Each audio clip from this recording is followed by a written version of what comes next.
Once again, my name is Ed Zamora from Principia Prep. Today we're going to be going over the Senior College Prep Program, which is basically getting you guys in senior year right now, ready for what's coming up the next couple of months, as well as also what's going to be happening in the next couple of years as far as the college financially stuff is concerned. That being said, let's jump right into today's outline. Now, today we're going to be going over what to expect, what you should be doing for freshman year now, getting yourself ready from the loan perspective, the grants, scholarship perspective, and maybe even looking to appeal and ask for more financial consideration. We're also going to be going over reading the financial aid award letter properly, how it works, what things should be on there, what should not be on there, as well as I'm going to show you guys how to do appeals, how you should be appealing the college's financial aid award letters to try to get more financial assistance for you guys out there as well. I'm also going to be going through the federal and private loans, how they work, things to look for as far as the rates, the federal loan paperwork you need to do for loans your students have already been offered, the $5,500 they've been offered as freshman students, because there is more paperwork involved for them to be able to get those $5,500 loans, as well as what scholarships are available for continuing students. So when your student starts college, how to be able to find more college scholarships through the universities and colleges your students are going to, as well as we're going to be going over future cost, which ways to figure out what college costs you will have in the future, and also ways to mitigate those costs going forward as well by additional cost savings ideas that I can give you guys here tonight, as well as dealing with the wait list, rejection, or being deferred, and also legal financial aid forms you guys need to fill out, and also legal forms you need to fill out from the admissions side for your students before they head off to the college. I'll be talking about those forms as well. That being said, let's jump right into, we do have the YouTube channel. Now, some of you already may be subscribed to the YouTube channel, but anyone new to the video here, just want to inform you guys, we do have a YouTube channel. If you guys just go to YouTube, just type my name in, Ed Zamora, the YouTube channel actually pops up. On the YouTube channel, we have videos for everything essentially. So I do have videos on there. We have, I think, 130 videos now over the last year or two that we put out there for you parents out there to help you guys inform you how the whole college process works. So a lot of stuff on the YouTube channel if you wanted to subscribe, or if you want to go on there, it also helps the scholarship fund. So the more videos you guys watch, the more commercials you let run, those commercials actually pay for the scholarship fund that we're running this year. Now, that being said, let's talk about essentially a guideline or an outline of what you guys should be doing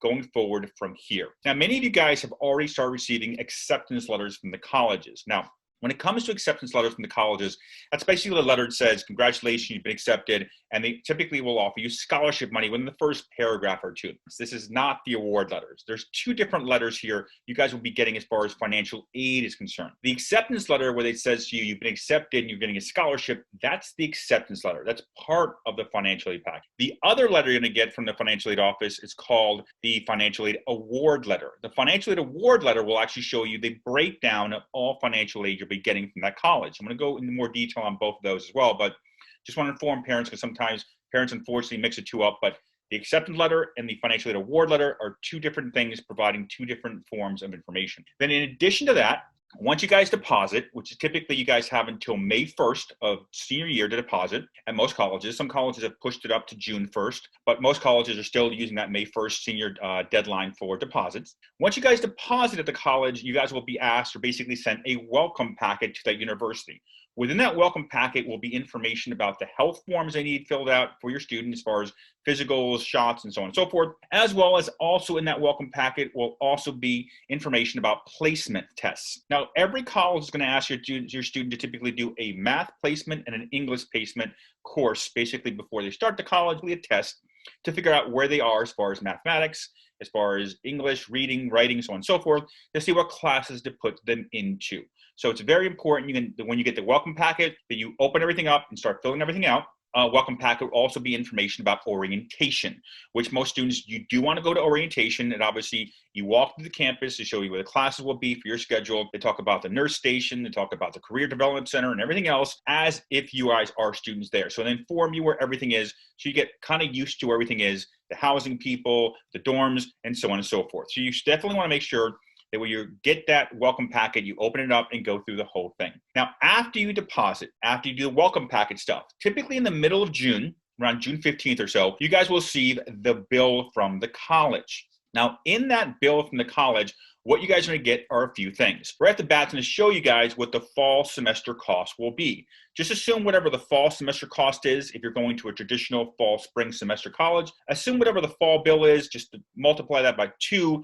That shows you the cost of the college for that academic year coming up. Now, also within that packet of the fall bill, you will also have a health form waiver. Now, if your student already has health insurance through you, the parent, you guys do not need to take the health insurance through the school. If your student does not have health insurance through you guys can have the student take health insurance through the college. Now, the reason they have a health insurance waiver in there is if you do have health insurance, you can waive the insurance because the reality is most times your health coverage will be better than the school's health coverage. By law, however, the school must provide you, your student at least, health insurance coverage. So if you don't do the waiver, if you don't notify that you have health insurance, they automatically institute the student into their health insurance policy, which means you guys are spending anywhere from some cases $2,000 to $5,000 on that health insurance plan that you may not need. Now, if you want more information about that, very simple, just contacting your provider, whoever's providing health insurance for your family, double check that your student is covered for whatever school they're going to. In addition to that, also in that bill packet will also be a payment plan option. You are allowed to, if you want, rather than paying the whole full semester bill or sending them a loan for the whole fall semester bill, essentially, you can actually do payment plans. Most schools, pretty much all of them, will offer two types of payment plans. You can either do an 8-month payment plan, so you're paying four payments in the fall, 4 payments in the spring, or you could do a 10-month payment plan, 5 in the fall, 5 in the spring. Most payment plans typically start in either June or July because they want them to end typically by April. And in addition to all of that stuff, this is kind of a quick little guideline. By the way, we're going to go through all of these in more detail in a moment. One other thing I want to just touch on is for seniors. Obviously, this is a senior presentation. Was giving you a guideline of what every senior should be doing. For senior students, you guys cannot get senioritis. I also have a video on this topic as well as on the college, on the YouTube channel. The reason you can't get senioritis is right now is because if you look at all your acceptance letters, every acceptance letter says the same exact thing. If you go all the way to the bottom, by the way, because no one ever goes to the bottom. Everyone's just cheering after saying, yes, you've been accepted. But at the bottom, it always says contingent upon academic satisfactory progress, which basically means your student cannot fall off a cliff academically. If they do, that school can take away, basically rescind their acceptance offer. You have to pass your courses, which brings us to, let's go over a financial aid checklist of financial aid forms for all the parents out there watching, the seniors. Right off the bat, if you guys have not done the FAFSA form, I would suggest going out and getting the FAFSA form done. Now, the FAFSA form itself is pretty straightforward. It's only about 100 questions. Even if you make a lot of money, I always have parents asking me, I make too much or I have a lot of assets, so I fill out the form. You all fill out the form. Also on the YouTube channel, I have the 7 reasons why everyone fills out the FAFSA form. If you're not sure why, go on the YouTube channel, watch the 7 reasons why everyone fills out the FAFSA form. You always do the FAFSA form no matter what. In addition to that, obviously at this school here, we have students from both New York, New Jersey, Connecticut. You guys are coming from all different locations for the high school you're at here.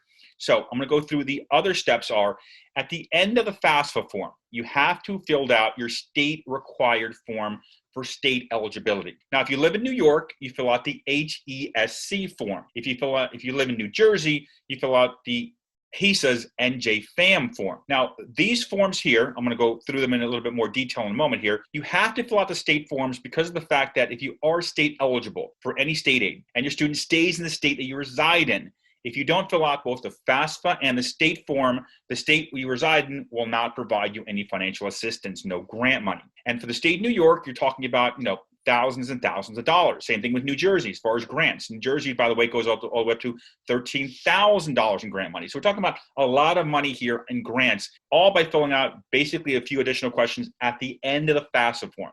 Now, if you've already did the FAFSA form and you forgot to do your state form, very simple, don't worry, I'm going to go through that in the next slide. You can still fill out the state forms.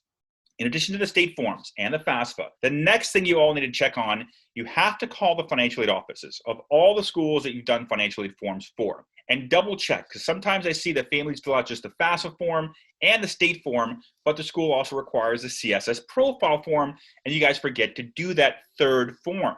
You have to do all the forms the school requires for any financial consideration. So double check with the financial aid office. Just give them a call tomorrow and ask, is my student covered? Did we do all the forms? Is there anything else you need from us? Because in addition, some schools will ask for a process called verification. Now, there's basically 4 levels of verification, 4 different verification types you can fall into. The first level of verification is if your school did require the College Board's CSS profile form, well, then you also have to do at the end of the CSS profile form, many of you have to do the IDOC process. The IDOC, or IDOCS, is basically the school asking through College Board for you guys to send in, both students and parents, W-2s and your tax returns, the federal tax returns, to the College Board through the IDOC process. In addition to that, the 3 other levels of verification also include federal verification, state verification, and institutional verification. Now, the way these verifications work is if you were selected for verification, by the way, if you were selected doesn't mean you did anything wrong. If you're getting state aid, you're going to get selected.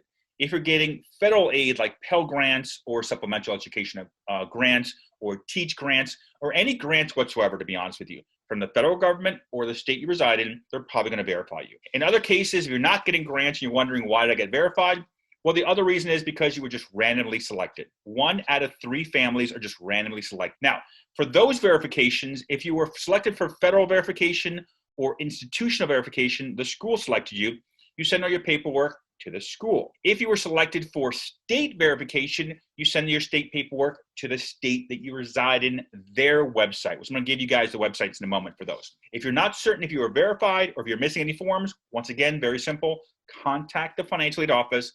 They'll let you know. In addition to that, for New York residents, I'm going to start with you guys first. If you did not fill out the state required forms to get basically either into Excelsior or get the TAP grant or SEEK and everything else provided by the state of New York, what you guys need to do is you need to go into the HESC website, by the way, down below. You can see it down there. Now, if you're looking to apply for the Excelsior program, and obviously for New York residents, if you have a student going to New York, staying in New York as far as college, CUNY, SUNY, and even Cornell is actually even a part of this now as well. If you're looking to apply for the Excelsior program, the application, unfortunately, is still not up. Even though it's typically due in April, I went on there just yesterday, it's still not up.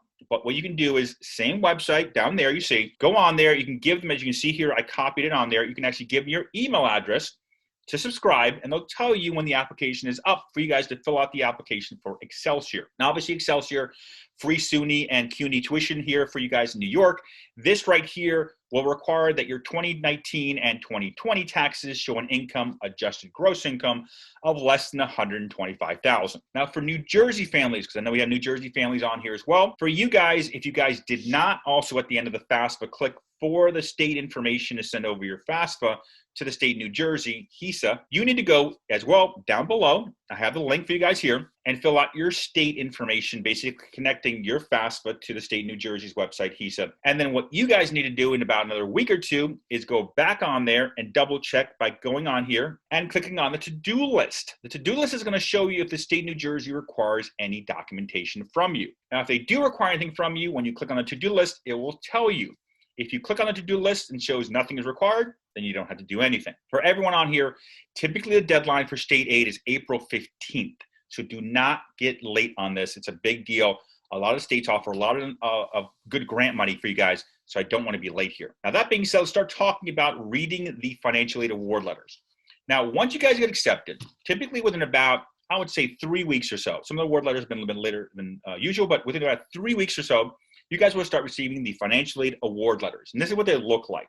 Some of them are called the shop sheets, but they're basically the same exact thing, by the way. It's just a different wording for it. Now, when you get the award letter, whether it's a shop sheet or the financial aid award letter, after acceptance, of course, and all your financial aid forms being in and everything else as far as verification, once all that's done. So the award letter to read it is fairly simple. At the top, as you can see here, it shows you the estimated cost for that university. Now, the reason they say the estimated cost is because no school has yet figured out their exact cost as of yet, but it will happen pretty soon. And most of the time, the estimated costs are pretty close to what the costs end up being at the end of the day. Underneath that, a good thing that schools give us is called the expected family contribution. They tell you guys how much they expect you to pay based on the financial aid forms. So right at the bat, we can see how much the school costs, the cost of attendance, the total cost for the academic year for everything, minus the expected family contribution, how much they expect us to pay towards the cost of college. And what's left over, as you can see here, is the estimated financial need. Now, what this is basically showing you guys here is, do we have financial aid space available or do we not have financial aid space available? The more financial aid space you have available, by the way, the more the school can give you guys in grant money, i.e. financial assistance. Now, underneath that, every financial aid letter will break down all the awards you've gotten. So you got the acceptance letter showing you the scholarship money. It's also on here, but this is the overall package for you guys. So first thing you guys are going to see here is a scholarship if you were offered a scholarship. Underneath that, you're going to start seeing certain grants. Now, if it says federal anything, it means it's coming directly from the federal government, i.e. the U.S. Department of Education, because of the FAFSA. If it says state anything, or tuition assistance program, or tuition assistance grant, any of those terminologies, it means it's coming from the state you reside in. And then in addition to all of that, the way it works is, underneath the grants, you guys are going to see the loans. You will all be offered federal loans, by the way. Your student will, as long as they filled out the FAFSA form. You fill out the FAFSA form, your students automatically offered $5,500 in federal loans. I'm going to go through those in a moment. Just have 2 slides just for that, by the way. Underneath the federal loans, what you're also going to be offered in some cases is federal work study. If you don't know what federal work study is, it's basically a program where your student works on the campus. When it comes to federal work study, the way it works is you guys are basically offered, or the students are offered, basically a job on campus. The government gives the school a bunch of money and says, employ your students. Now, when it comes to federal work study, if you guys have gotten, just make an asterisk here in your notes, those watching, if they gave you more than $3,000 of work study, it is something I would consider looking to appeal. Just leave that as a note in the sidelines there. I'm going to readdress in a moment, but it's something very important. Underneath that, you guys will see in some cases, as you see down here, some schools will offer you a parent plus loan, or a parent loan, or just a plus loan. These loans do not exist, by the way. This is just the school's way on their award letter, basically saying to you, we expect you to go out and get this much in student loans if you want to cover the remaining balance in student loan funding. So it doesn't mean these loans actually exist, to be honest with you. So that being said, now that we went over the financial aid award letter and how it breaks down, what to look for, let's talk about how appeals work. Like, how should I address, how should we be going about doing an appeal? Now, obviously, those who watch the YouTube channel know, if you're new to this, if you go to the YouTube channel, I have 3 specific videos about how to appeal, what works, what doesn't work, and what not to do. So if you want to go on the YouTube channel, our YouTube channel, just type my name in, Ed Zamora, you get the YouTube channel. You can just basically type in the search bar, appeals, and you'll see all 3 videos. I go very in-depth into appeals. I'm not going to go as far as in-depth here because those 3 videos combined are, I think, 40 minutes long just for appealing. That being said, by the way, you cannot appeal until you have the financial aid award letter showing what the school is giving you. Sometimes parents want to appeal before the letter comes. Do not do that because you don't know what they offered you yet. So first, we need the financial aid award letter, obviously this thing here, to know what they're giving us to start an appeal, because that gives us a baseline. 2 types of appeals. You have either an admissions appeal for scholarship money, an increase in scholarship, or you have a financial aid appeal for an increase in grant money. Now, when it comes to appeals, there are 2 ways the schools offer appeals. You're either doing it through the department. So if you want to increase your scholarship, you appeal through the admissions office. If you want to appeal grant money, you appeal through the financial aid office. If in some colleges, and this is the reason you want to call the college and ask them this, either financial aid or the admissions office, you can ask them, how do you accept appeals? The second way they accept appeals is through committee. If they accept an appeal through committee, it basically means if you're appealing both the scholarship and the grant, you send it all to one place. So first thing you have to do when you do an appeal, get the award letter. Second thing, you have to figure out, who am I appealing with? Now, third, there are 2 types of appeals. When it comes to the 2 types of appeals, the scholarship appeal is always the better and always will be the better case scenario than the financial aid grant appeal because of the fact that scholarships are guaranteed for 4 years. So you can get an increase guaranteed 4-year increase. The financial aid appeal for extra grant money may only be for a year or 2 because it's based on financial consideration, your income and assets. So as those things go up and down, your grants can go up and down.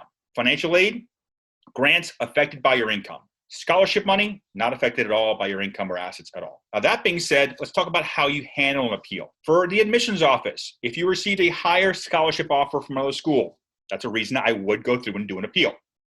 Also, for the admissions office, if you think that your student should be getting more money because based on their SAT scores or ACT scores or GPA or the rigor of their schedule, you believe they're eligible for a higher scholarship level, that's a second reason to appeal. So those are 2 ways you can appeal the admissions scholarship money. By the way, scholarship money appeals are a lot easier than the financial aid appeals. You'll understand why in a moment. Financial aid appeals, you have to have one of 2 things happening. Number 1, you have to have financial space available. Or number 2, you have to have something happening financially to you that's affected your financial situation. Number 1, I think I just talked about a moment ago, having financial aid space. I'll explain what I mean by that. The financial aid office is all about numbers. They don't care if another school gave you more money if there's no financial aid space. And this is what I mean. If you fill out all the financial aid forms, And the financial aid forms say that you can pay, based on your information, your income and assets, $50,000 towards the cost of college. And that college cost $40,000. You're already over the cost of the college. They're not going to accept an appeal because the other school with a cost $80,000 gave you money. They're not going to accept it. There's no financial aid space here. Second appeal, or the second thing you need to have an appeal, is if you have a financial change. Let's say you fill out the financial aid forms and it said you could pay $50,000 and the school cost $40,000. Same scenario, but you lost your job. So your income drops down to nothing. There you can do a financial aid appeal, because when they look at your information and see there's an income drop, they will then reduce. They'll do what's known as professional judgment, reducing your income on the financial aid forms. By the way, you can't do this. You can't go on there and change it. The financial aid office will do it for you. Once they lower it, that will then provide you financial aid space. That financial aid space should make you eligible for financial assistance. So those are the two ways of appealing. You're appealing scholarship money through the admissions office. You're appealing grant money through the financial aid office. And if you want more insight about what works, what doesn't work, how I would approach an appeal, if you want to know how to do an appeal correctly or how it works, just go on the YouTube channel and just type in appeals on our channel. The 3 videos will pop up. Just knock all 3 of them out. That's going to give you the best insight of what works and what doesn't work. Now, that being said, let's start talking about the next level, because we talked about appeals, grants, and scholarships on your award letters. Let's talk about the next thing on your award letter, the loans. Now, every student, by the way, every freshman going in will be offered $5,500 in federal loans. If you want the federal loans, you need to fill out 2 documents, because even if you check off yes on the award letter, it doesn't mean you get the federal loans from the federal government. That's step 1 of 3 steps, by the way. Step 1, say yes on the award letter. Steps 2 and 3 are going on to this website right here, studentloans.gov. You log in using the student's FAFSA login, by the way. Once you log in, you complete 2 additional documents, the entrance counseling form and the master promissory note. These 2 forms, in addition to the award letter, these 3 things are what need to be filled out to allow the school to receive the loan funds from the U.S. Department of Education, basically the government, to help with you guys getting that $5,500 for your student. Also, by the way, on this same website is where you guys fill out the paperwork if you want to take out a Parent Plus loan. Only instead of logging in as a student, you log in to use a parent's FAFSA login if you want to log in to get a Parent Plus loan. So I'll talk about the loans in a moment. If you're not sure which ones to go with, don't worry. I'm going to go into that in a second. Now, also on studentloans.gov, by the way, and by the way, you don't do the master promissory note or the entrance interview paperwork until you've made a deposit at a college, because you can only do the master promissory note and entrance interview for 1 college. That's it. So you want to know which one it is you're going to. In addition to that, everyone's out there talking about loan forgiveness and deferments and forbearance and everything else going on. The best place to go to get information about those things are also on this website, studentloans.gov.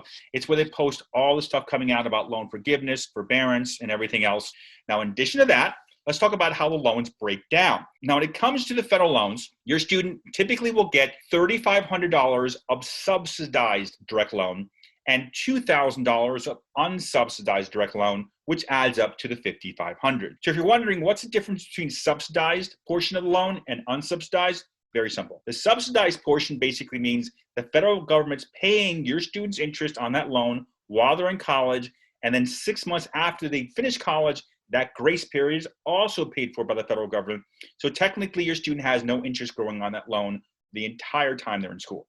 The unsubsidized portion, typically $2,000 of the $5,500, has an interest rate which is right now at 3.73%. So that interest rate is growing on the loan because no one's paying for it. You can elect, by the way, to take both the sub and unsub loans from the FAFSA, or decline both, or take the interest-free portion only. It's up to you. You guys aren't forced to take any of it at all, or either both of them, or either of them. You can basically say yes or no. It's up to you guys. That being said, let's talk about the Parent Plus loan, also done on studentloans.gov. Now, the Parent Plus loan right now has an interest rate of 6.28%. So even with inflation and interest rates going up, 6.28% is pretty high. And by the way, it's supposed to go higher in June. So it's going to go higher than this. Now, in addition to the 6.28 interest rate on the Parent Plus loan, you also have what's known as an origination fee of 4.3% on the loan, which makes it even more. Instead of looking at the Parent Plus loan, I typically tell parents the best place to go first are the private lenders. Now, private lenders are still the best interest rates. They're still showing rates in the 2-3 range. So obviously anywhere from half to a third of what the parent plus loan interest rates are right now. If you need loan help, by the way, you don't apply for any loans. Even if your student knows where they want to go, even if you made a deposit, even if you know this, there's nothing changing. You guys don't do any loan stuff until the earliest is July 1st. July 1st is the first time you guys apply for any student loans, whether it's the parent plus loan, the private loans, etc. Nothing gets done other than the federal direct loans before July 1st. Now, if you need help with the if you need help with the loans, very simple. Every year on YouTube, right around June 15th or so, I put on there a video of the preferred lenders who is providing the best rates. Or if you want, you can just either email me and say, hey, Ed, we're looking for loan help. Can you send me the preferred lender list? Because a lot of families call me and email me, Ed, can you sit down with us? Can you talk to us? Can you help us out with the loans? There's nothing I can do to help you with the loans. It's all credit-based. They don't even care if you're working, to be honest with you. As long as you have a good credit score, they'll give you the loan. But when it comes to the loans, there are differences in interest rates. So I tell parents all the time, it doesn't matter if you work with me or not, you're gonna get all the same rates. Here's the top 4, the top 5 lenders, go shop around.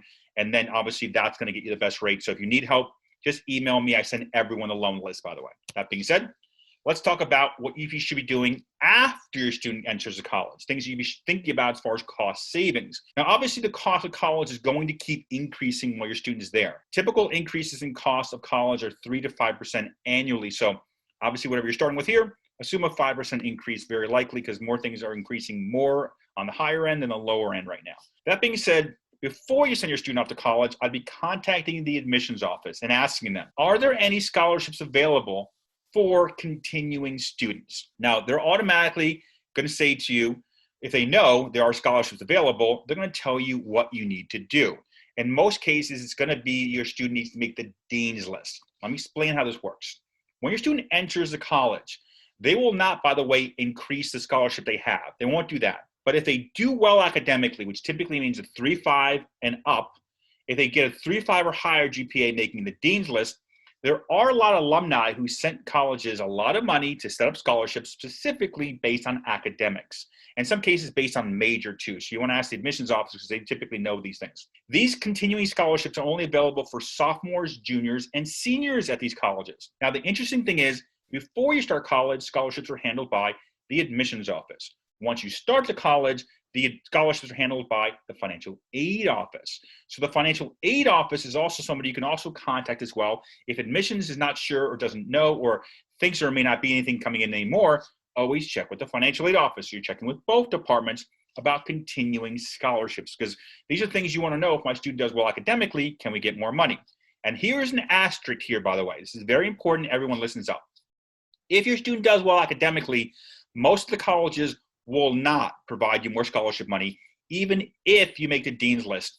Some of them require an additional form to be filled out. I've seen this many times from many families. Student does academically, amazing, but they don't get any more money because they didn't realize they had to fill out the extra form.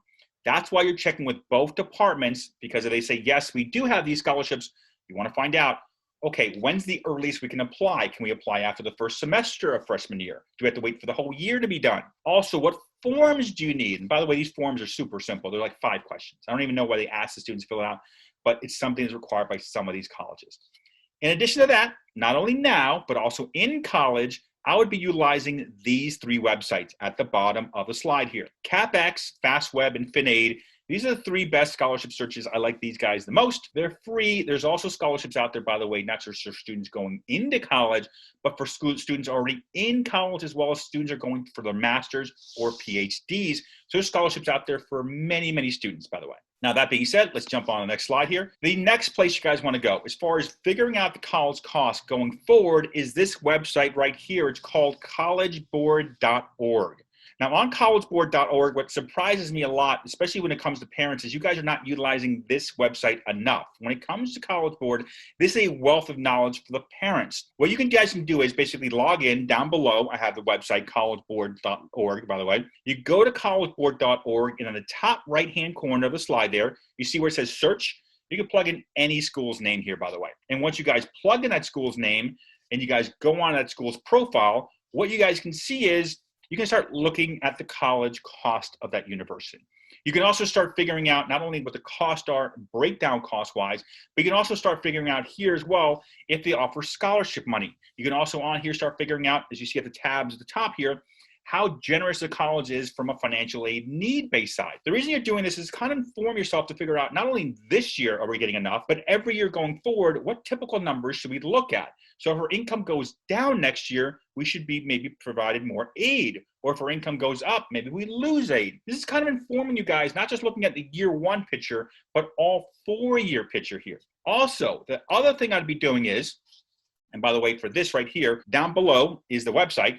You guys also want to be doing the net price calculators for your schools. Now, the U.S. Department of Education has this one website here, which shows you where all the net price calculators are. And by the way, most net price calculators are either on the school's website or on the College Board site. So you're going to be going back and forth the College Board a lot here. Once you plug in the school's name, it'll show you the link to that school's net price calculator. The reason you want to do a school's net price calculator is a couple reasons. Like I mentioned before, if we're expecting our income to go down, can the school provide us more aid? Doing the net price calculators now will show you that. Also, if our income goes up, will we lose a lot of financial aid? Maybe we made more overtime money. Maybe we got, we were on unemployment but got off of it, now we're working full time. How will this affect us financially for years 2, 3, and 4? These are the things you want to do, and the way to do it is, for future cost reference and financial aid, is use the net price calculators. Now, those things being said, let's head off into a different direction here. Let's talk about the students who have either been deferred or waitlisted. Now, let's make it clear right off the bat that there's a very big difference between being waitlisted and deferred. If you're waitlisted, it basically meant that they don't have any spots for you right now. They may have spots for you after, basically you're in a holding pattern right now, after May 1st when everyone has deposited. If there's spots left, you guys get a shot at it.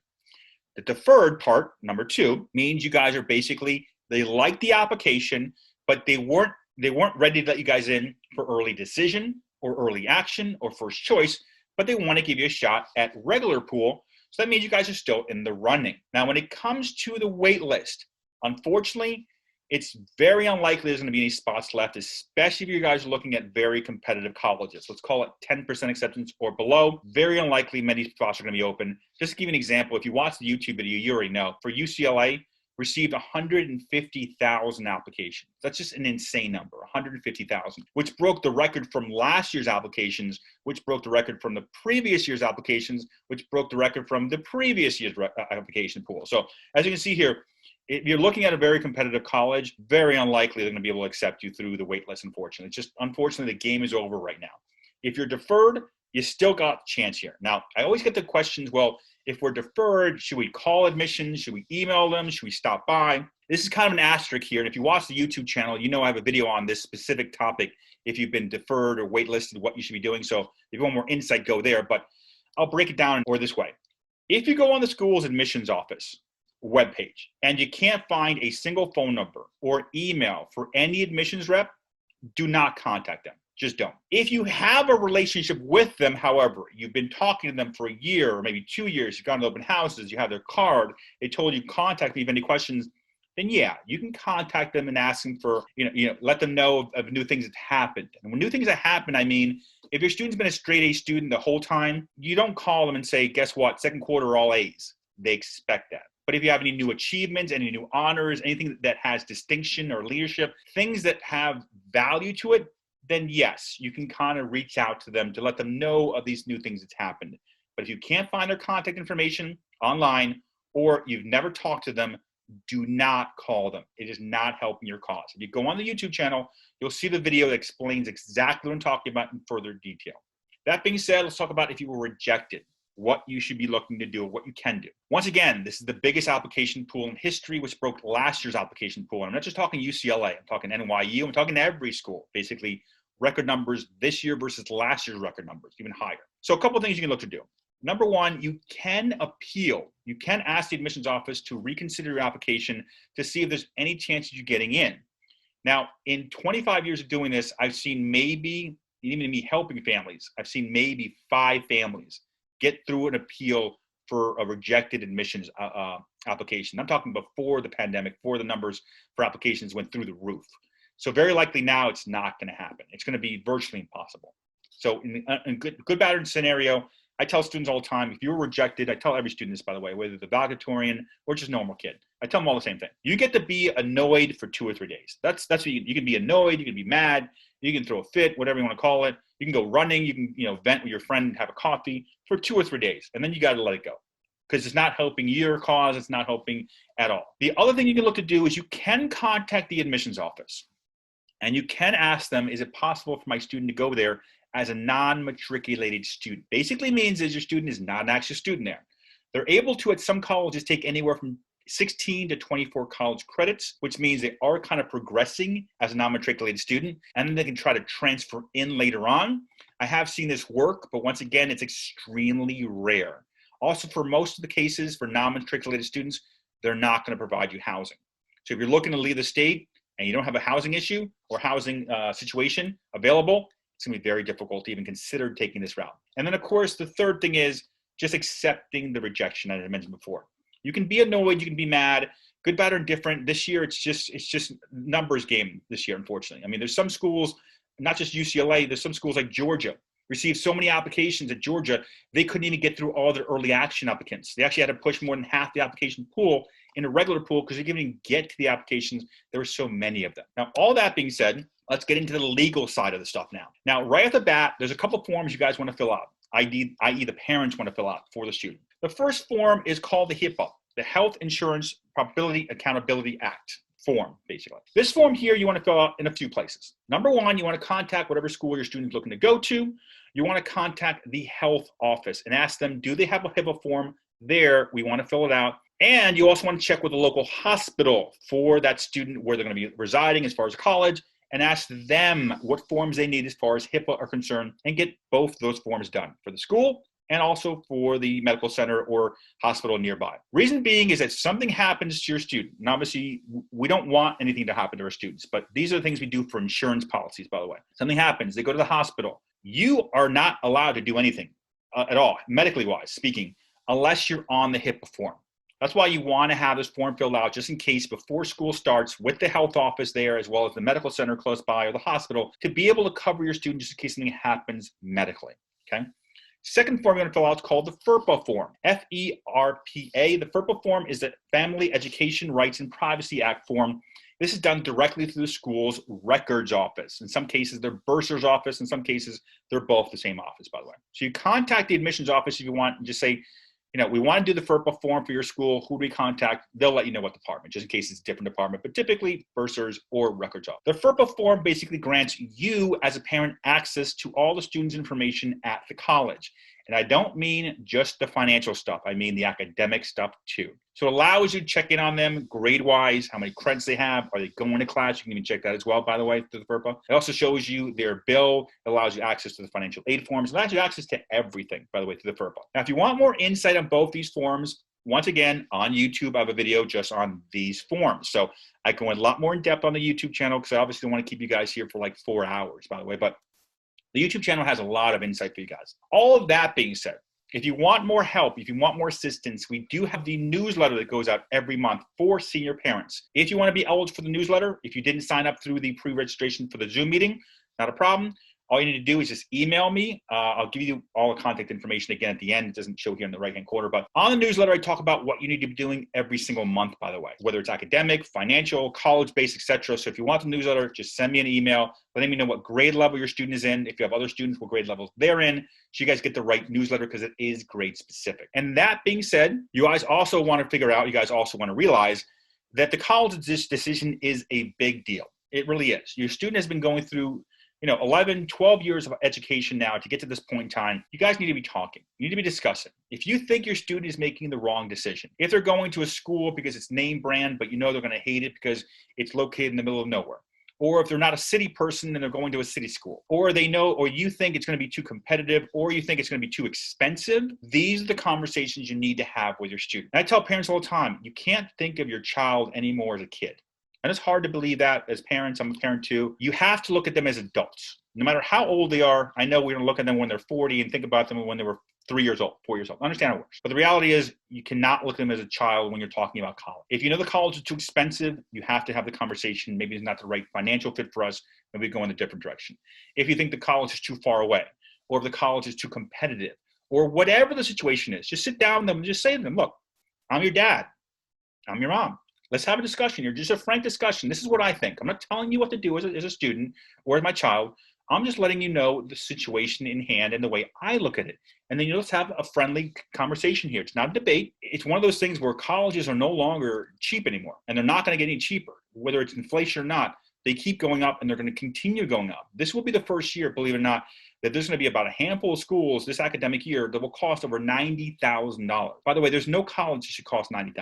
I've been doing this 25 years. There's just none. But there are some that will. And you have to factor in every year your price will increase by about 5%. So if you don't feel comfortable now paying it, think about that increase every year by 5%. Just things to think about. All of that being said, here's my contact information. If you do need help, if you do need assistance, or if you want the newsletter, obviously, on the screen is my contact information, email, and cell phone number. Now, when it comes to contacting me, if you've been to the presentations before, the easiest way to contact me is by text message. Text message is the fastest way to get a hold of me. I always answer my text messages typically within 24 hours very quickly. Second way to reach me is through email. That's the second easy way to reach me right here if you have any questions. And the third way of reaching me is by calling. And other than that, I'd like to thank everyone for jumping on today's call.